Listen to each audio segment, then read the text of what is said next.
صدقہ فطر کے بھی کچھ مسائل بتا دوں کہ 1.25 کلو گیہوں کا ہے لیکن 2.25 کلو گیہوں نکالنا چاہیے احتیاط کے درجے میں. جیسے 30 روپے کلو گیہوں ہے تو 2.25 کلو گیہوں ہم کم سے کم 70 روپے کے ہوتے ہیں, تو ہم 70 روپے کسی کو رقم بھی صدقہ و خیرات کر سکتے ہیں. اور 4 چیزوں کو معیار اس میں بنایا جاتا ہے. ایک ہے گیہوں, ایک ہے کشمش, کھجور ہے, جو ہے. تو گیہوں سستی ہوتی ہے تو اس کا زیادہ سے زیادہ نکال لے کم سے کم. لیکن صحابہ کرام کے بارے میں کہ صحابہ اللہ کے نبی صلی اللہ علیہ وسلم کشمش کا صدقہ فطر نکالا کرتے تھے, جو کے برابر بھی صدقہ فطر صحابہ کرام نکالا کرتے تھے. تو جو اور کشمش اور جو کھجور ہے وہ مہنگے ہوتے ہیں. اس میں جیسے کشمش ہے مثال کے طور پر 300 روپے کلو ہو یا 200 روپے کلو ہو, اس کا ہم حساب لگائیں, وہ کم سے کم 3.5 کلو کے حساب سے ہم نکالیں.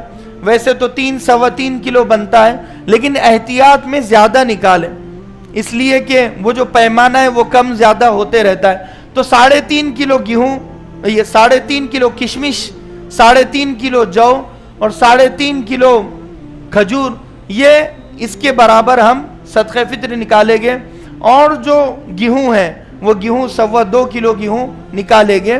تو اگر ہم تھوڑے مالدار ہیں, صاحب حیثیت ہیں, تو ہم زیادہ نکالیں, کشمش کے برابر نکالیں.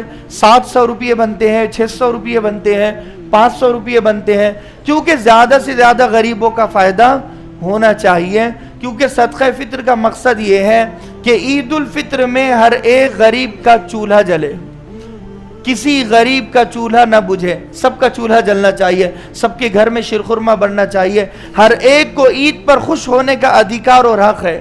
اگر ہمارے صدقہ فطر نکالنے کی وجہ سے کسی کی عید اچھی ہو جاتی ہے تو پھر ہمارا کیا بگڑتا ہے بھائی؟ صدقہ فطر کی اس عمل کی وجہ سے کیا پتہ اللہ ہمیں جنت میں ڈال دے, اللہ ہماری بخشش کر دے, بخشش کا بہانہ اور ذریعہ بنا دے.